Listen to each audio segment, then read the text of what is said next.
15 বছর বয়সে আমার পরিবার আমাকে বাধ্য করেছিল লেখাপড়া ছেড়ে দিয়ে একটা ধনী পরিবারের কাজের মেয়ে হিসাবে যোগ দেওয়ার জন্য।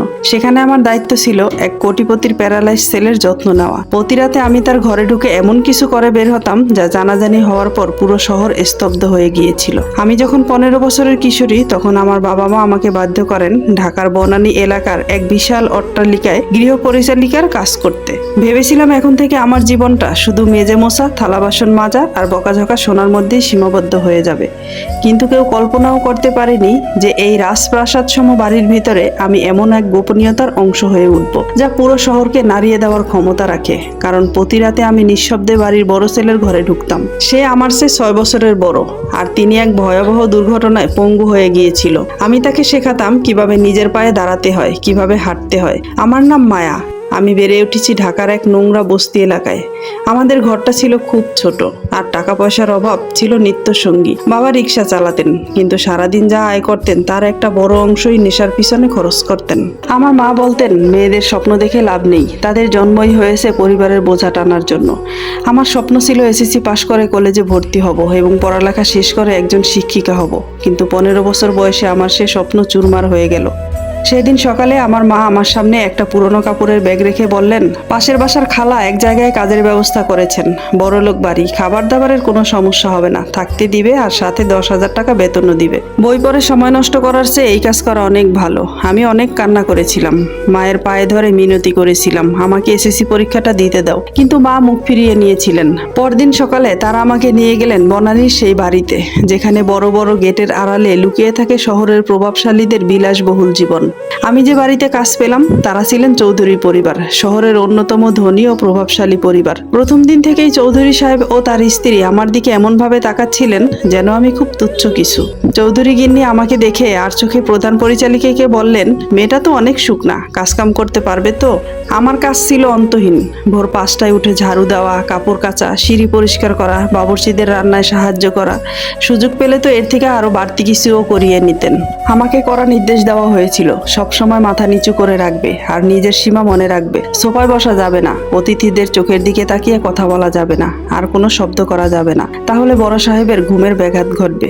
শেষ কথাটা আমার মনের মধ্যে গেঁথে গিয়েছিল। কয়েকদিনের মধ্যেই আমি সেই ছেলের কথা জানতে পারলাম যাকে নিয়ে এই বাড়ির কেউ কোনো কথা বলে না। তার নাম আরিয়ান চৌধুরী, বয়স 23 বছর, এই পরিবারের একমাত্র সন্তান। 3 বছর আগে সিলেট থেকে ফেরার পথে এক সড়ক দুর্ঘটনায় তার 2 পা অবশ হয়ে যায়। সেই থেকে সে উপরতলার একটা ঘরে একা থাকেন। দেশের সেরা ডাক্তাররা এসে ফিরে গেছেন, কিন্তু কোনো আশার আলো দেখাতে পারেননি। আরিয়ান ছিল এই বাড়ির এক গোপন দীর্ঘশ্বাস, যাকে সবাই এড়িয়ে চলতো। প্রথমবার আমি তাকে দেখেছিলাম সিঁড়ি পরিষ্কার করার সময়। তার ঘরের দরজা কিছুটা খোলা ছিল। দেখলাম সে হুইল চেয়ারে বসে জানালা দিয়ে বাহিরের দিকে তাকিয়ে আছে। গোধূলির আলো এসে পড়েছে তার মুখের উপর। ছেলেটা দেখতে অসম্ভব মায়াবী, কিন্তু তার চেহারায় ছিল গম্ভীর বিষাদ। হঠাৎ প্রধান পরিচালিকা এসে আমাকে টেনে সরিয়ে নিয়ে গেলেন আর বললেন, ওর ঘরের সামনে যাবি না, ও মানুষের সামনে আসা পছন্দ করে না। কিন্তু কয়েকদিন পর গিন্নিমা আমাকে ডেকে পাঠালেন। ড্রয়িং রুমে বসে চা খেতে খেতে আমার দিকে না তাকিয়েই বললেন, আজ থেকে তুই আরিয়ানের ঘর পরিষ্কার করবি আর ওকে খাবার দিবি। যা বলা হবে শুধু সেটুকুই করবি, অতিরিক্ত কোনো কথা বলবি না, আর যা দেখবি তা বাহিরে এসে কাউকে বলবি না, বুঝছিস? তার কথা শুনে আমি শুধু হ্যাঁ সূচক মাথা নাড়লাম। প্রথম যেদিন আমি আরিয়ানের ঘরে ঢুকেছিলাম আমার হাত থরথর করে কাঁপছিল।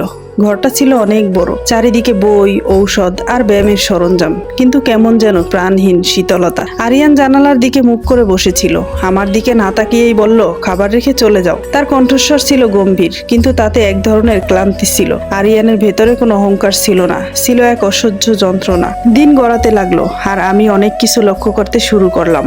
আরিয়ানের ফিজিওথেরাপিস্ট সপ্তাহে মাত্র 2 দিন আসতো, আর বাকি সময় ও সারাদিন একাই থাকতো। ওর বাবা ব্যবসার কাজ নিয়ে ব্যস্ত, আর মা ব্যস্ত থাকতো সারাদিন পার্টি আর সামাজিক অনুষ্ঠান নিয়ে। এক একটা অনুষ্ঠানে তারা লাখ লাখ টাকা খরচ করতে পারত, কিন্তু নিজের ছেলের কথা শোনার মতো কয়েক মিনিট সময়ও তাদের হাতে ছিল না। একদিন রাতে যখন আমি আরিয়ানকে ঔষধ দিতে যাচ্ছিলাম, তখন তার ঘর থেকে একটা বিকট শব্দ শুনতে পেলাম। আমি দৌড়ে রুমের ভিতর ঢুকে দেখি সে মেঝেতে পড়ে আছে, আর তার হুইল চেয়ার উল্টে আছে। সে একা একা নড়াচড়া করতে গিয়ে পড়ে গিয়েছে, তার মুখটা ফ্যাকাশে হয়ে গিয়েছে। সে দাঁতে দাঁত চেপে কান্না থামাচ্ছিল। আমি দৌড়ে তার কাছে যেতেই সে বলল, কাউকে ডেকো না, আমি চাই না কেউ আমাকে এই অবস্থায় দেখুক। আমি তাকে টেনে তুলতে সাহায্য করলাম। সে যতটা না ভারী ছিল তার চেয়ে বেশি অবাক করেছিল একটা জিনিস। আমি যখন তার পায়ে হাত দিলাম দেখলাম তার হাঁটুর কাছে খুব সামান্য কম্পন অনুভূত হলো। তার পা সবাই যতটা নিস্তেজ ভাবে আসলে ততটা না।